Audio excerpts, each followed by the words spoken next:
Mais dans bien des territoires encore sous domination, ces engagements sont loin d'être tenus. C'est le cas à Aden, au Moyen-Orient.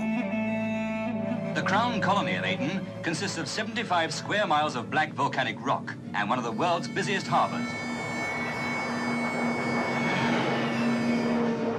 Par sa situation stratégique, la petite cité-État du Sud-Yémen a pris de la valeur depuis la perte de Suez, car elle permet de contrôler l'accès à la mer Rouge. Les Britanniques espèrent garder la main mise sur le territoire, mais ils savent que leurs jours sont comptés.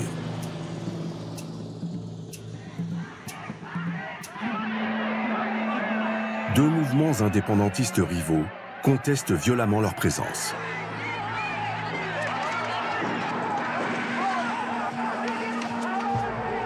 Chacun mène sa guerre de libération. La ville d'Aden devient un champ de bataille permanent où l'état d'urgence justifie des mesures d'exception. Les manquements aux droits sont légion.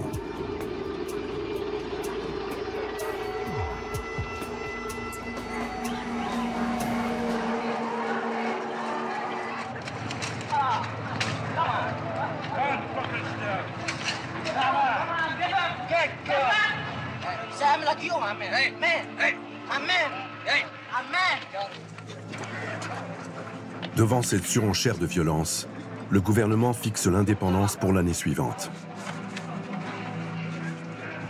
Mais les événements vont bousculer le calendrier.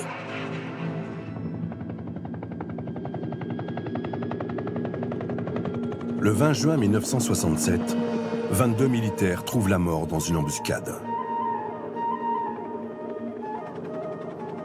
Dans la foulée, les indépendantistes prennent possession du vieux quartier de Cratère, qui devient zone de non-droit pour les Britanniques. Londres ordonne à ses troupes de ne pas intervenir.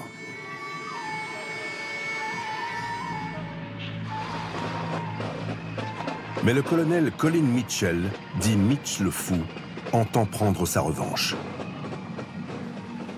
En bon soldat de la vieille école, il refuse de laisser l'affront impuni.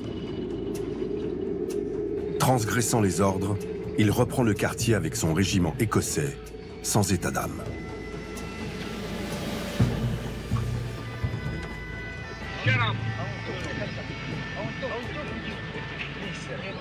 I have no compunction in saying that if some chap now starts throwing grenades or using pistols, we shall kill him.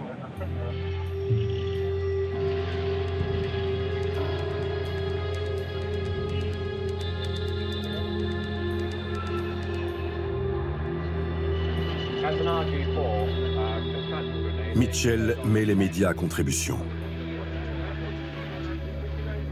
La télévision est invitée à couvrir sa chasse aux terroristes. We're going in now to investigate a report that a house possibly has a cache of terrorist guns and ammunition in it, and we shall be there now in a few seconds. Pour la première fois, les Britanniques assistent à un conflit colonial en temps réel.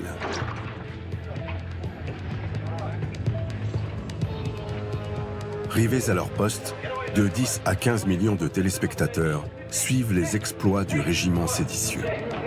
If you'd been a soldier at the turn of the century, your objectives would have been much clearer, wouldn't they, than they are now? You mean I'd have been a nigger-bashing imperialist? Perhaps. I probably, yes. No, I believe that this is the national malaise, isn't it? I mean, nobody really knows what they're on at home, and we watch ourselves going from being a, first, second, third, and how far down rate power. Après les revers des années récentes, l'insubordination des soldats écossais restaure la flamme de l'Empire. Aux grandes dames des autorités, Mitch le Fou devient une icône intouchable.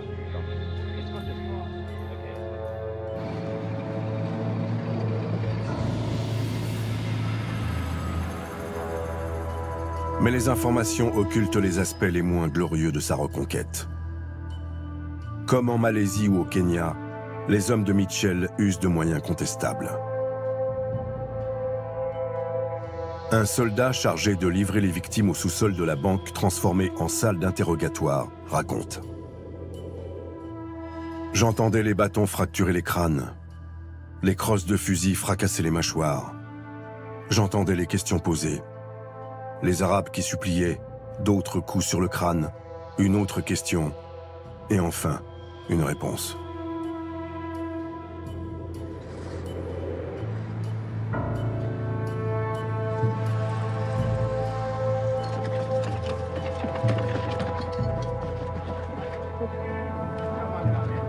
Durant 4 mois, la terreur va régner à Aden. 4 mois avant que le gouvernement n'exige le rappel du régiment écossais. Une nuit d'octobre, ces hommes sont exfiltrés. Le ministre de la Défense, Denis Healey, avouera « Nous avons eu tort de continuer de tuer les gens à Aden quand on allait partir de toute façon. » L'armée britannique est définitivement discréditée. Le retrait général des troupes est anticipé. Il n'y aura ni cérémonie d'indépendance, ni solution politique. Aden est abandonné entre les mains des 2 mouvements nationalistes rivaux qui devront régler l'avenir du territoire entre eux.